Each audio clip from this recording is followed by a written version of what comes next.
Bonjour à toutes et à tous, bienvenue dans cette conférence inaugurale de lancement du plan d'action contre le sexisme et le harcèlement sexuel, organisée par l'Université Saint-Louis de Bruxelles.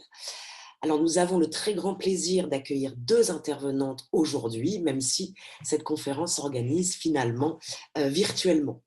Alors nous entendrons tout d'abord Pauline Delage, qui est chargée de recherche au CNRS et qui interviendra autour de la politisation des violences de genre, retour sur une histoire féministe. Et dans un second temps, nous donnerons la parole à Alexia Bouchery de l'Université de Bordeaux, qui s'exprimera sur le sujet suivant: quand consentir n'est pas désiré, analyse des zones grises du consentement. Alors, avant de les entendre et puis de vous les présenter aussi un peu plus précisément, nous souhaitons rapidement vous présenter ce plan d'action qui a été conçu par la cellule genre de l'Université Saint-Louis en compagnie des étudiantes et des étudiants du projet sociétal Genre et Égalité. Et ce plan a également été approuvé par notre conseil de direction en février 2020. Alors, il s'organise en 4 axes principaux. Le premier, sensibiliser le public aux questions de sexisme et de harcèlement, voire de violence sexuelle et sexiste. Le second, s'assurer que l'université soit prête à prendre en charge une situation de harcèlement ou de violence. Troisième axe, informer les victimes et les témoins des ressources disponibles et des démarches envisageables. Et enfin, quatrième axe, faire l'état des lieux de la situation à l'université et améliorer les connaissances. Ce plan d'action a subi les aléas du contexte sanitaire, ce en quoi bien sûr il n'est pas le seul. Nous avons été tenus de le passer en mode virtuel et de remanier quelque peu son contenu.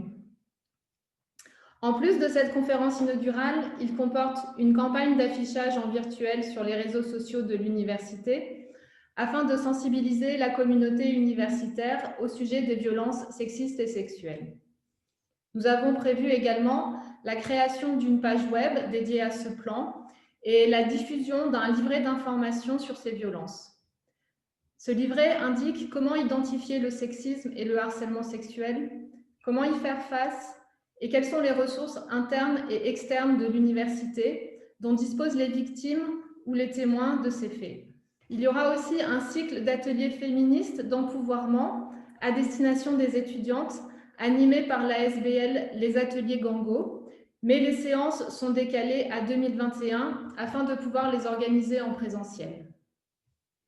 Nous avons eu comme volonté d'impliquer les étudiantes et les étudiants dans la construction de ce plan afin de prendre en compte leur vision et leurs préoccupations face à ce sujet. Nous avons travaillé avec elles et eux dans le cadre du projet sociétal Genre et Égalité de l'université. Et nous souhaitons leur donner la parole en introduction de cette conférence. Ce lancement du plan d'action a été programmé à quelques jours de la Journée internationale pour l'élimination des violences à l'égard des femmes, qui est une journée qui a lieu chaque année le 25 novembre et qui est soutenue par l'Organisation des Nations Unies. Nous signalons également qu'une manifestation principalement en virtuel cette année, organisée par la plateforme Mirabal, aura lieu le dimanche 22 novembre en lien avec cette journée. Les violences faites aux femmes sont un problème structurel de la société, encore mal adressé par les politiques mises en œuvre, avec en particulier une grande insuffisance des mesures de prévention. Il est important de rappeler que la Belgique a ratifié en 2016 la Convention du Conseil de l'Europe sur la prévention et la lutte contre la violence à l'égard des femmes et la violence domestique, plus connue sous le nom de Convention d'Istanbul. Cette convention marque la reconnaissance du lien systémique entre la violence à l'encontre des femmes et une organisation historique de la société fondée sur la domination et la discrimination des femmes par les hommes. Ceci défavorise encore aujourd'hui de manière disproportionnée les femmes. Enfin, elle met en avant la nécessité d'actions concrètes afin de renforcer la lutte contre les violences faites aux femmes. Malgré cet engagement pris par la Belgique, les actions politiques et les moyens alloués à cette lutte restent très insuffisants, comme l'a souligné très récemment le rapport du Grevio. Cet organe indépendant est formé d'un groupe d'experts chargés du suivi de la mise en œuvre de la Convention d'Istanbul. Il a remis son rapport d'évaluation en septembre 2020 et n'a pas mâché ses mots sur l'état de situation actuelle en Belgique et sur l'urgence d'agir. C'est pourquoi nous relayons aujourd'hui l'appel de la plateforme Mirabal à manifester le 22 novembre. Nous allons maintenant entendre Pauline Delage, qui est chargée de recherche au CNRS et cofondatrice du laboratoire Visage, qui rassemble des chercheurs et des chercheuses en sciences sociales spécialisés sur les questions de violence fondées sur le genre. Alors, après son doctorat sur les mobilisations féministes contre la violence conjugale en France et aux États-Unis, elle a travaillé sur l'action publique contre les violences faites aux femmes en Suisse. Alors, elle a publié divers ouvrages, je vous en cite quelques-uns. Violence conjugale, du combat féministe à la cause publique en 2017 aux presses de Sciences Po. Et cette année, avec Marilène Libert et Marta Roca Iescoda, Contrer les violences dans le couple, émergence et reconfiguration d'un problème public chez Antipode. Et également avec Fanny Gaillot, Féminisme dans le monde, chez Textuel. Bonjour à tous et à toutes. Je vais revenir donc brièvement sur l'histoire féministe de la politisation des violences de genre. Alors on parle souvent des violences sexistes, violences de genre, violences faites aux femmes. Ces catégories sont des catégories militantes, mais aussi des catégories d'action publique qui renvoient à différents problèmes, et notamment ce dont on parle souvent, les violences sexuelles, les violences conjugales. Ces problèmes, ces catégories, elles sont reconnues à l'échelle internationale depuis quelques années.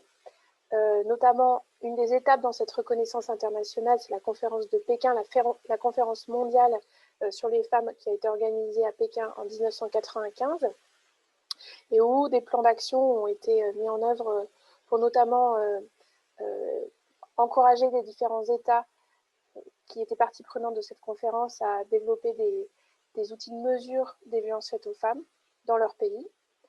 Une autre étape dont on parle aussi régulièrement en Europe, c'est en 2011 la Convention du Conseil de l'Europe sur la prévention et la lutte contre la violence à l'égard des femmes et la violence domestique, qui est la Convention dite d'Istanbul et qui encourage encore une fois les États européens à mettre en place tout un ensemble de mesures, à les évaluer aussi, pour lutter donc contre les violences faites aux femmes et la violence domestique. Donc cette reconnaissance internationale, elle se déploie aussi au niveau national, et vous avez différentes politiques publiques qui sont mises en œuvre depuis les années 70, 80, 90 pour lutter contre ces différentes formes de violence qu'on appelle violences faites aux femmes de genre ou sexistes. Donc pour un état justement des comparaisons internationales de ces politiques, vous pouvez lire notamment les enquêtes de Laurel Weldon au niveau international, ou encore celles qui ont été menées par Andrea Krijen sur l'Europe. Donc on voit que depuis plusieurs décennies, la question des violences de genre a été publicisée, rendue publique, a été politisée et a été pris en charge par différents États. Moi, j'ai travaillé essentiellement sur l'action publique qui s'est développée sur les violences de genre dans différents contextes, en particulier en France et aux États-Unis et en Suisse, pour montrer justement comment cette action publique, elle a émergé dans ces différents contextes sociaux, politiques, institutionnels, comment elle a été formulée, à la fois par les mouvements associatifs, par les acteurs des pouvoirs publics et par les politiques, et puis pour voir aussi comment cette action publique elle a pu se transformer justement au fil des ans et au fil de l'institutionnalisation de cette action publique. Aujourd'hui, je ne vais pas revenir sur le cadre précis de ces enquêtes, ni sur les résultats principaux de ces enquêtes. Par contre, ces différentes enquêtes et puis la littérature existante sur les violences de genre permettent de rappeler justement certains points essentiels de leur histoire, et notamment leur ancrage dans le militantisme féministe. Pour le dire de façon un peu grossière, mais j'y reviendrai, la question des violences de genre, telle qu'elle est posée et problématisée à l'heure actuelle, eh bien, c'est le produit d'une histoire militante, et c'est le produit du mouvement féministe. Donc pour appuyer cette proposition, je vais revenir sur 3 points dans ma présentation. D'abord, je vais revenir justement sur l'histoire de la politisation des violences de genre dans les mouvements féministes. Ensuite, je montrerai comment elles ont été, les militantes, des piliers dans l'élaboration des premières politiques publiques contre ces violences. Et puis, je rappellerai aussi certains éléments du cadrage féministe de la violence. Alors, tout d'abord, sur cette histoire, donc, dans différents pays, et notamment ceux que j'ai évoqués, la question des violences trouve son origine, ou en tout cas la découverte de la violence, trouve son origine dans le MLF. Et en particulier, donc le mouvement de libération des femmes, et en particulier dans un dispositif qu'on appelait les groupes de conscience, c'est-à-dire des espaces non mixtes où les femmes, les militantes féministes se retrouvaient et évoquaient leurs problèmes quotidiens, leurs problèmes intimes, qui pouvaient aller de la répartition des tâches au sein du foyer à la question de la sexualité. Et dans ces groupes, beaucoup de militantes se sont rendues compte que certains rapports sexuels, notamment, n'étaient pas toujours consentis, que leur vie avait été marquée d'une manière ou d'une autre par les violences sexuelles, mais aussi les violences conjugales, soit parce qu'elles avaient été victimes de ces violences, soit parce qu'elles en avaient témoigné dans leur famille, ou parce qu'elles en avaient entendu parler par des réseaux amicaux, de voisinage, etc. Donc elles se rendent compte en fait de l'ampleur des violences, des viols d'abord, des violences sexuelles, et puis aussi des violences conjugales. Ce récit autour des violences et des premiers discours autour de la lutte contre la violence est marqué par cette idée de découverte. Les militantes féministes se rendent compte qu'un problème existe. Et elles vont opérer une réelle rupture avec la manière de concevoir les violences. Elles vont considérer que ces violences, contrairement à ce qu'on pense, ces violences ne sont pas un phénomène isolé, ce ne sont pas des épiphénomènes, mais c'est bien un phénomène d'ampleur qui doit être traité et qui joue un rôle dans la domination masculine et dans la perpétuation de la domination masculine. Donc leur grille d'analyse s'ancre justement dans l'idée selon laquelle les violences reflètent la domination masculine et elles sont aussi un levier pour entretenir la domination masculine. Tout simplement parce que c'est à travers les violences que les hommes contrôlent à l'extérieur du foyer, mais aussi au sein du foyer, le corps des femmes. Donc ce récit qui se déroule et ces mobilisations qui se déroulent au début des années 70, on le retrouve dans différents contextes. Et puis il y a des espaces aussi transnationaux où les militantes féministes vont se rassembler et travailler justement sur la question des violences et la façon dont les violences travaillent le rapport au corps, le rapport à la sexualité, le rapport au couple, le rapport au travail aussi. Un de ces exemples, et je le cite aussi parce que c'est un exemple bruxellois, c'est le Tribunal international contre les crimes faits aux femmes qui se déroule au milieu des années 70 et qui rassemble justement des militants de différents pays du monde pour venir témoigner des crimes qu'elles ont subis. Et parmi ces crimes, il y a donc la violence conjugale, le viol, les féminicides, etc. Donc ça, c'est la première chose, l'idée sur laquelle elles rompent avec la manière d'envisager, de comprendre les violences faites aux femmes.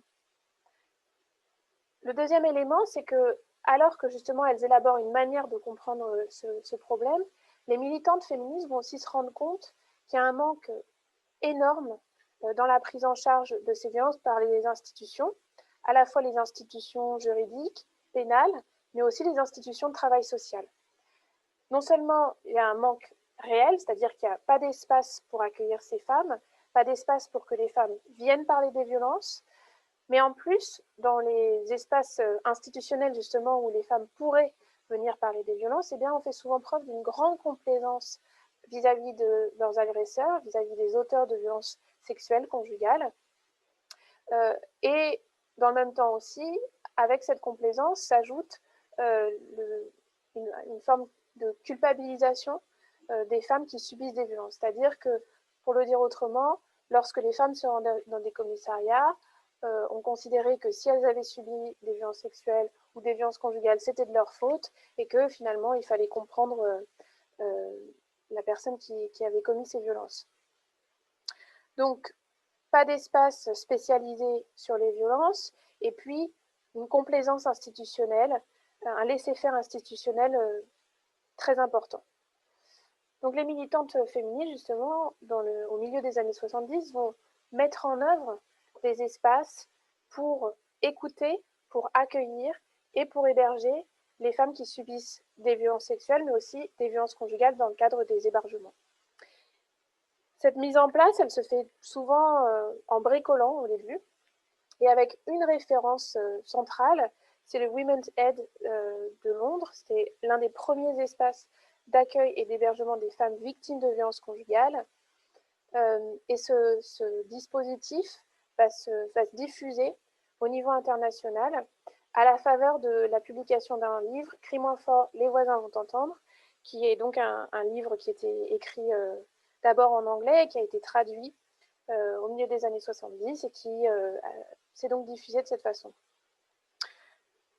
Du bricolage aussi, parce que souvent les femmes en fait ne se rendent pas compte du besoin auquel elles doivent faire face. Par exemple, aux États-Unis, l'un des premiers centres d'hébergement qui a émergé en 1974 à Saint-Paul. Donc, ce sont des militantes féministes qui avaient créé un lieu d'accueil. Et puis, un jour, une femme arrive avec ses enfants et doit fuir absolument un conjoint violent. Et les militantes féministes sont complètement désemparées, elles vont l'accueillir. Et à partir de ce moment-là, elles vont se dire qu'effectivement, il y a un besoin crucial de lieux d'hébergement pour les femmes qui subissent des violences conjugales pour qu'elles puissent fuir les auteurs de violences et puis qu'elles puissent se reconstruire, aller mieux et prendre des décisions pour elles-mêmes.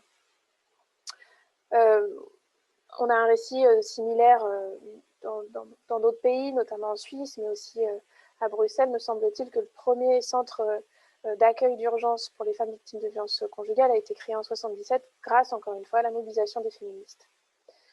Dans ces centres d'accueil et d'hébergement, et puis les lignes d'écoute qui vont aussi se constituer pour répondre aux problèmes des violences sexuelles, les militantes féministes vont aussi développer une pratique féministe d'accompagnement, justement pour rompre avec la culpabilisation des femmes et rompre avec la complaisance vis-à-vis des violences. Cette pratique, elle est centrée sur les femmes et l'idée de choix et d'autonomie des femmes victimes de violences est absolument centrale dans cette pratique. Elles vont, pour ce faire, utiliser un certain nombre d'outils théoriques pour justement redonner leur place aux femmes qui subissent des violences et considérer que ce sont elles et elles seules qui peuvent faire des choix pour elles-mêmes et devenir actrices de leur devenir. Un des outils assez connus, c'est celui de cycle de la violence qui a été élaboré par Lina Walker en 1979, qui est donc une manière de comprendre la violence conjugale et qui permet justement de comprendre pourquoi les femmes restent auprès d'un auteur de violence conjugale. Donc ça répond à la fameuse question, la sempiternelle question de pourquoi elles restent. Autre élément, donc, parallèlement à cet accueil, ce travail quotidien, ces services qui sont proposés aux femmes victimes de violences, les militantes féministes vont aussi continuer d'interpeller les pouvoirs publics en proposant des réformes juridiques, en proposant aussi des plans d'action nationaux et plus locaux pour lutter contre les violences et développer des campagnes de sensibilisation et de prévention contre les violences faites aux femmes. Enfin, un troisième élément sur lequel je voulais revenir, c'est justement cette grille d'analyse des violences et la façon dont les militantes féministes ont proposé aussi une manière de voir et de comprendre les violences faites aux femmes. Donc, je le disais tout à l'heure, les violences sont comprises comme le fruit, le reflet et le moteur des rapports de pouvoir et de domination entre les hommes et les femmes. Mais cette analyse, elle va s'affiner, se préciser aussi au fil des enquêtes qui ont été menées pour mieux comprendre ces violences. On a un texte assez pionnier qui est élaboré, encore une fois, dans les années 70 et qui envisage les violences, tout type de violence, c'est-à-dire de la blague sexiste au viol, comme un outil de contrôle social des hommes sur les femmes. C'est-à-dire que, encore une fois, la violence sert la domination masculine parce que ça permet quotidiennement, insidieusement, de faire en sorte que les hommes contrôlent le corps des femmes, contrôlent leur manière d'agir, leur manière de parler, leur manière de penser aussi. On a donc cet outil qui est assez fort, et puis un autre qui va considérer aussi que les violences faites aux femmes sont une catégorie qui renvoie à différentes catégories, à différents problèmes. Quand on parle de violences faites aux femmes, on parle de violences sexuelles, de violences conjugales, de féminicide. On parle aussi de harcèlement de rue maintenant, de violences sur les lieux de travail. On parle aussi de mutilation génitale, et j'en passe. Et Liz Kelly, donc une sociologue britannique, va, elle, essayer de travailler sur cette notion de continuum des violences sexuelles pour voir justement comment ces violences, si on peut les comprendre comme des phénomènes isolés, font système, justement parce que c'est un même outil qui, avec des degrés de gravité, de danger et d'effets aussi très différents, participe justement à maintenir ce contrôle des hommes sur les femmes. Donc on a un continuum des violences faites aux femmes qui va de la blague sexiste au viol. Et malgré justement des différences de danger, de gravité et d'effet, eh bien, ces violences font système. Donc voilà, ces outils-là, ils sont assez importants, assez utiles aussi pour comprendre encore les violences. Et je terminerai juste pour dire que c'est cette manière d'envisager les violences faites aux femmes, les violences sexistes. Donc c'est une perspective aussi qui est disputée au sens où elle est contestée dans l'action publique, par les pouvoirs publics, et puis aussi parfois par des mouvements associatifs, militants, qui préfèrent considérer que les violences sont soit une déviance individuelle, c'est-à-dire que ça ne fait pas système et ça n'a aucun lien avec la domination masculine. Ce serait donc une partie de la population qui serait plus à même justement de commettre des violences, donc plutôt des hommes voilà, de classe populaire, racisés éventuellement. Donc on a cette manière d'envisager les violences comme une déviance pathologique, comme une déviance collective, mais qui serait l'apanage d'un groupe social. Et puis aussi, il y a une autre attaque vis-à-vis de cette grille de lecture qui, au contraire, remet en cause l'idée selon laquelle les violences sont le produit d'un rapport de domination parce que les violences faites aux femmes n'existent pas d'une certaine façon, parce que des femmes commettent aussi des violences sur des hommes. Et donc, essaye de symétriser le problème en considérant que le problème, c'est la violence et non pas les rapports de domination entre les hommes et les femmes. Nous allons maintenant entendre Alexia Boucherie. Alexia Boucherie est doctorante en sociologie au centre Émile Durkheim de l'Université de Bordeaux et elle a publié l'ouvrage « Troubles dans le consentement, du désir partagé au viol, ouvrir la boîte noire des relations sexuelles » chez François Bourin dans la collection Genre en 2019. Et je lui donne la parole à présent. Donc, bonjour, merci aux organisatrices de m'avoir conviée à cette discussion. Donc moi, j'aimerais vous parler d'un des constats sur lesquels s'appuie le travail de thèse que je mène actuellement, que j'ai commencé il y a 1 an, qui est que le consentement sexuel, il est majoritairement pensé selon un angle binaire, c'est-à-dire soit c'est oui et tout va bien parce que ça sous-entend que la personne en avait envie, soit c'est non, et si ce non est outrepassé, alors vient la problématique du viol. Et selon moi, cette vision binaire, majoritairement perçue, ne colle pas forcément avec la diversité des expériences qu'en font les personnes qui sont sexuelles, ce qui mène à un décalage entre les théories juridiques et culturelles et les pratiques ancrées dans des normes sociales. Donc, historiquement, en France, on voit dans la succession des changements légaux autour de la catégorie juridique du viol, comment la question du consentement est posée en creux, ou évolue en creux, parce que depuis le code pénal de 1810 jusqu'à sa modification en 1992, le crime de viol est considéré comme étant un coït illicite avec une femme que l'on sait ne pas y consentir. Donc là, le terme illicite renvoie à une sexualité qui serait hors mariage, ce qui veut dire déjà que le viol conjugal n'existe pas. Et le terme de non-consentement n'est pas défini, il est laissé à la libre interprétation du sens commun. Et en 1992, suite aux revendications féministes qui appellent à une précision dans les textes des comportements qui viendraient illustrer ce non-consentement, notamment suite au célèbre procès du viol dans les années 1980 qui a été publicisé notamment par l'avocate Gisèle Halimi, on en vient à considérer que le viol est tout acte de pénétration sexuelle, de quelque nature qu'il soit, commis par violence, menace, contrainte ou surprise. Donc on va évacuer la mention du non-consentement pour spécifier les comportements qui viendraient mettre à mal la liberté de disposer de son propre corps et notamment pour les femmes victimes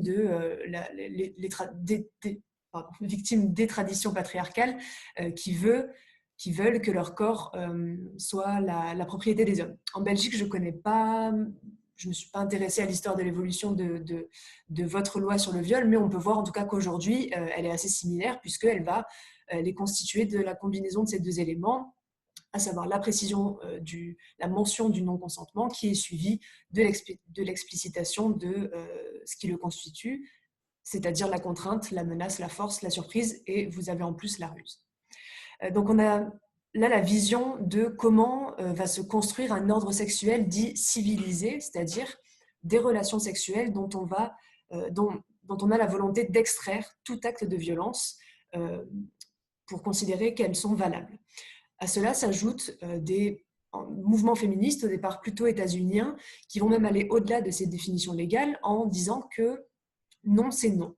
C'est-à-dire qu'au-delà de la violence, on tend à condamner toute stratégie qui viendrait essayer de changer un non en oui, et surtout ça vient s'opposer aux imaginaires collectifs selon lesquels non voudrait dire oui, ou l'idée d'une séduction basée sur les efforts constants pour changer un refus en une acceptation. Donc au-delà du droit, il s'agit de critiquer toute la construction culturelle hétéronormative autour de ce qu'on peut appeler l'amour courtois, où un homme doit conquérir le cœur puis le corps d'une femme, quelque part de sa cible, et où la récompense pour sa persévérance sera l'acceptation finale de la femme qu'il convoite, puisque les codes de la séduction pour les femmes sont de d'abord résister pour finalement céder. Donc aujourd'hui, ces scripts sont un peu plus allégés, ils sont moins systématiques, mais on retrouve quand même une dynamique genrée de actif-passif qui régule encore les normes de la séduction et a fortiori du consentement. Donc là, voilà, on a vu rapidement comment le non-consentement s'est à peu près défini légalement et culturellement. Et maintenant, on va voir comment un autre mouvement s'est chargé de définir ce qu'est le consentement, mais toujours dans l'optique de critiquer ce qu'on pourrait nommer une culture du viol. Donc pour pallier les zones grises que peuvent amener des discours qui se concentrent strictement sur le versant non, c'est non, là encore, c'est plutôt des mouvements féministes qui se sont créés autour ou à partir de considérations plutôt sex-positives qui seraient de dire que oui, c'est oui. Et ce courant permet notamment de renverser la responsabilité du non, qui parfois n'est pas simple à formuler, et permet également de considérer qu'une absence de réponse n'est pas du consentement. Chose qui pouvait être sous-entendue dans les discours du non, c'est non, puisque ça laissait la possibilité d'appliquer l'adage « qui ne dit mot consent ». Avec oui, c'est oui, là, on va envisager le consentement comme étant une réponse qui doit se manifester par la participation enthousiaste des personnes lors d'une relation sexuelle. Et ça permet également de pouvoir considérer comme non consenties les situations où les personnes sont en état de sidération, c'est-à-dire qui ne réagissent pas, qui ne se débattent pas, ce qui pourrait permettre d'imposer une relation sexuelle qui ne ressemble pas à la catégorie du viol, puisqu'il n'a pas été nécessaire de contraindre la personne, de la forcer. C'est un peu tous les discours autour de « oui, mais la personne s'est laissée faire ».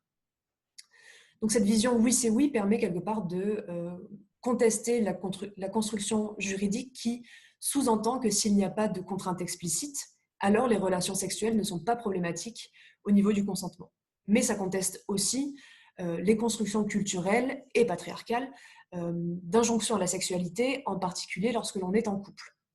Donc ça va permettre de remettre en question les obligations sexuelles selon lesquelles le sexe, ou les idées selon lesquelles le sexe serait un comportement attendu dans certaines situations sociales. Donc par exemple dans la conjugalité, mais aussi comme l'idée d'une suite logique, par exemple, quand on va accepter de boire un verre chez quelqu'un, cette idée d'un consentement qui serait déjà franchi à partir du moment où on accepte une proposition qui n'est pas sexuelle. Donc avec l'idée finalement qu'il y a une redevabilité, une redevance de sexe. C'est pourquoi ces mouvements vont insister véritablement sur la notion de désir et vont associer la notion de consentement à celle du désir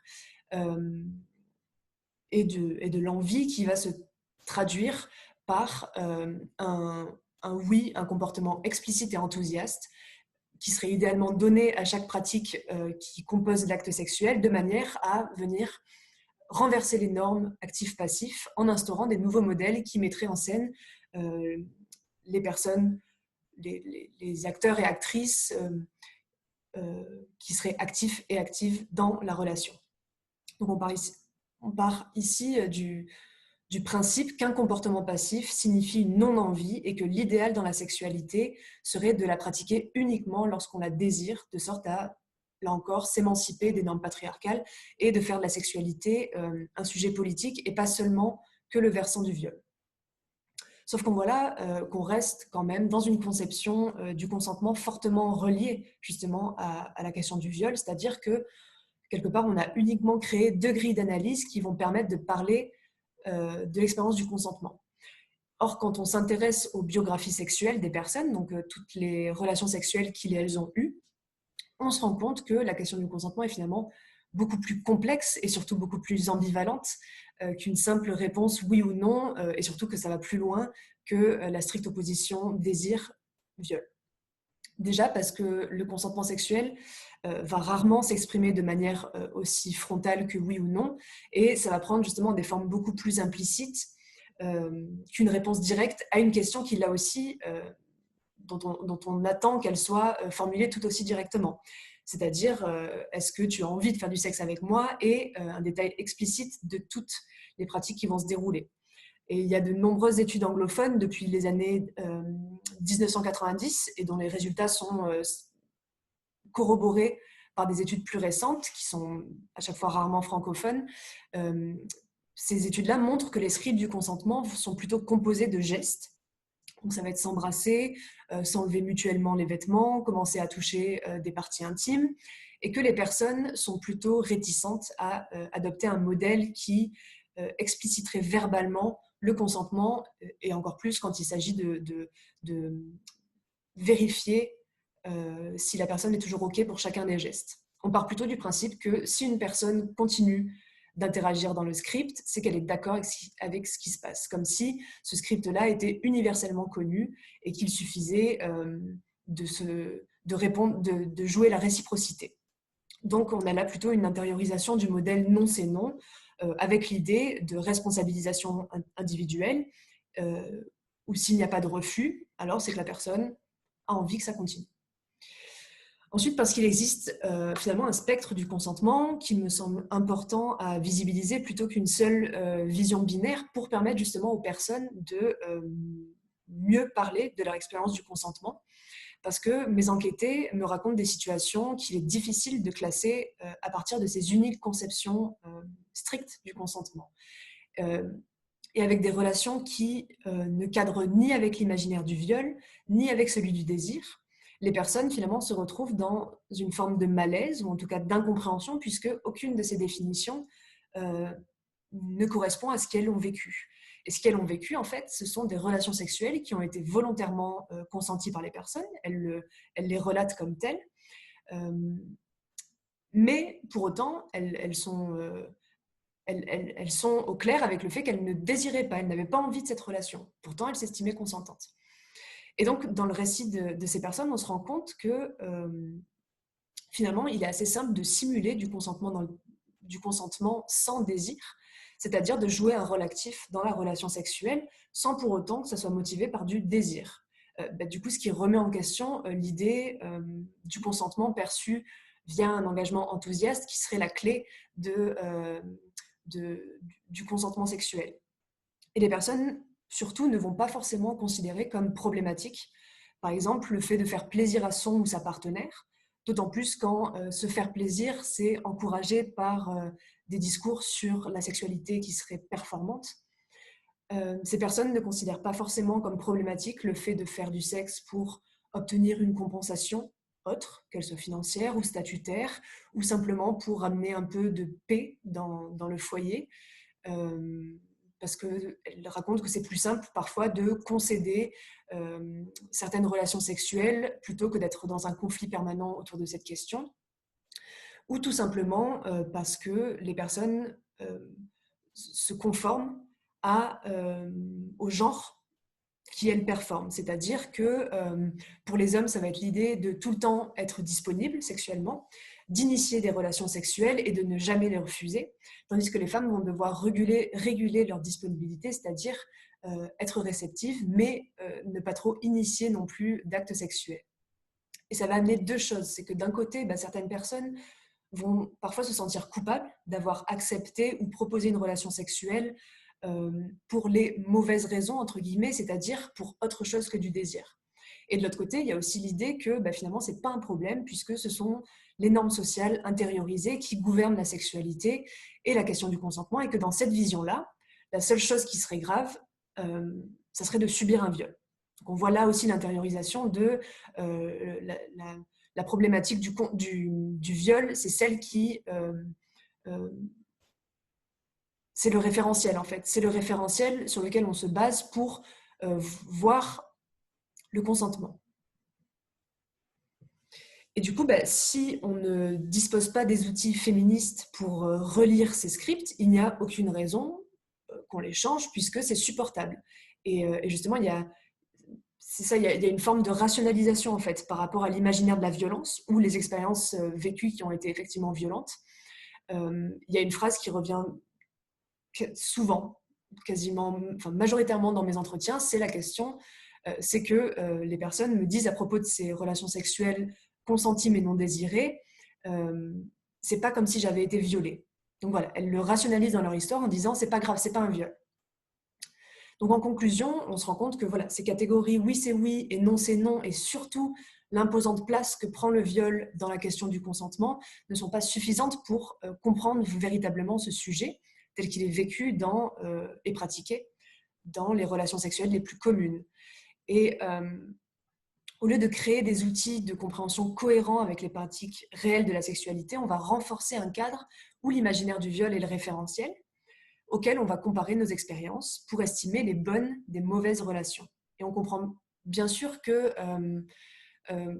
ces cadres sont importants pour critiquer un ordre sexuel patriarcal duquel on aimerait s'affranchir, mais le risque d'introduire de nouvelles normes autour d'un consentement qui ne serait valable que lorsqu'il est désiré, c'est de construire finalement des nouvelles catégories de déviance qui vont pointer le doigt sur celles et ceux qui ne seraient pas vraiment libres et qui seraient donc à libérer. Et ça, c'est parfois l'écueil des discours occidentaux qui veulent libérer toutes les femmes selon leur vision de ce que devraient être les bonnes raisons de faire de la sexualité. Au final, ce qui me semble important, c'est de diversifier les représentations du consentement, c'est de créer des cadres de compréhension non normatifs sur les raisons pour lesquelles on fait de la sexualité. Donc en fait, ça nécessite d'entrevoir le consentement comme une pratique sociale ordinaire, entrecroisée de rapports de pouvoir, de conventions sociales, de négociations, de concessions, etc. Et ce que je trouve intéressant, pour conclure, c'est une question que je me pose et que je pose dans ma thèse, entre autres, c'est de se demander pourquoi je fais de la sexualité, voire même aller au-delà, et ça, c'est une question qui peut être compliquée à répondre, mais se demander si finalement, est-ce qu'on nous a donné le choix, est-ce qu'on a eu le choix d'être sexuel ou pas ? Puisqu'on voit être introduit peu à peu la possibilité d'horizons autres que la seule hétérosexualité, mais est-ce qu'on présente la possibilité de ne pas avoir de sexualité tout court ? Ou est-ce que pour l'instant, on est encore à traiter la sexualité comme un allant de soi, dont les formes se multiplient, mais qui reste une activité qu'on pense commune à tous les êtres vivants ? Voilà, donc c'est l'une des questions que je me pose et, en avançant dans ces réflexions, et je vous laisserai là-dessus. Merci de m'avoir écouté. Merci d'avoir suivi avec nous cette conférence inaugurale. Si vous avez des questions à poser à nos intervenantes ou si vous désirez plus d'informations sur le plan d'action, Vous pouvez écrire à l'adresse email de la cellule genre qui est pcg@usaintlouis.be. Une belle journée à toutes et à tous.